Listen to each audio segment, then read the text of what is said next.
What a thrilling, beautiful and magnificent city.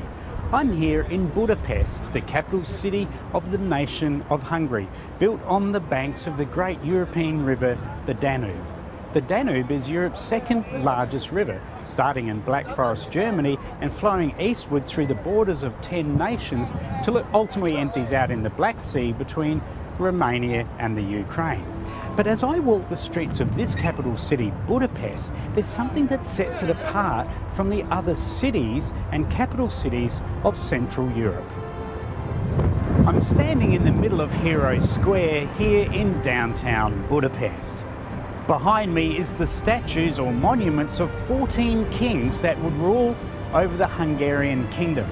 And directly behind me here is the statues of 7 tribal leaders that settled the land of Hungary back in the 9th century. Overlooking us all is the Archangel Gabriel.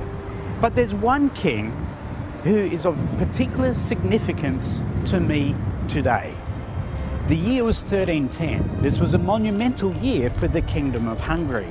It was the year that a man called Charles Robert would become its king and absolute ruler. But Charles Robert would rule over the Kingdom of Hungary at a difficult time. When he ascended to the throne, Hungary was in difficulty, both politically, socially, but also economically. It was for the visionary leadership of this man that he would both unite the nation politically, but also turn it and transform it into a financial and economic powerhouse. It was the strategies of this man that would turn it into the gold community of the Middle Ages. Elevated above the city of Budapest is Palace Hill, and it's from this hill here that the various kings ruled over their kingdom, the Kingdom of Hungary.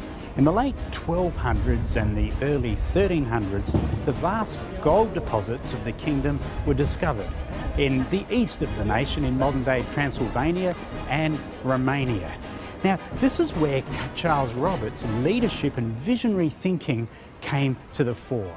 You see, in all the past history that I can see at least, kings, when discovering gold on their lands, would straight away push off the landowners and bring in slaves and slave mine that gold. Well, Charles Robert was different. What he did was revolutionary. He set world precedent by doing what he did. He allowed the landowners to stay on their land and bring in workers and work the land to produce the gold. Then from the gold that was mined from these huge gold deposits of Hungary, 1/3 the landowners were allowed to keep for their own living and their own profit, and the other 2/3 would be sold to the treasury of Hungary. It's from this gold that was mined within the lands of Hungary itself that Charles Robert issued his gold florent in 1325. In 1325, Hungarian King Charles Robert introduced his gold forint to Hungary.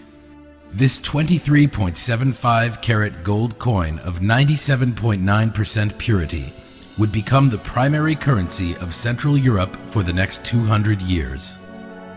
By the end of his life, King Charles Robert had issued in a Hungarian gold age that would last over 200 years and contribute to the economic stability of Central Europe, a rare achievement in history. To celebrate his visionary economic leadership, in March 2010, YOUnique released its beautiful, uniquely numbered 999.9 pure gold Charles Robert collectible based on the original Hungarian gold forint of 1325. It is no exaggeration to say that Charles Robert was a visionary ruler. He had an advanced understanding of the economic strategies needed to unite and enrich his kingdom. Unlike his predecessors, he believed that if all Hungarians could be wealthy, Hungary would be wealthy. He was the first ruler in world history to share the crown's wealth with his people, the first to produce a coin without his own image, and the first not to practice debasement leading to monetary inflation. For his period in history, these were outstanding achievements. These achievements are celebrated in the YOUnique Charles Robert collectible.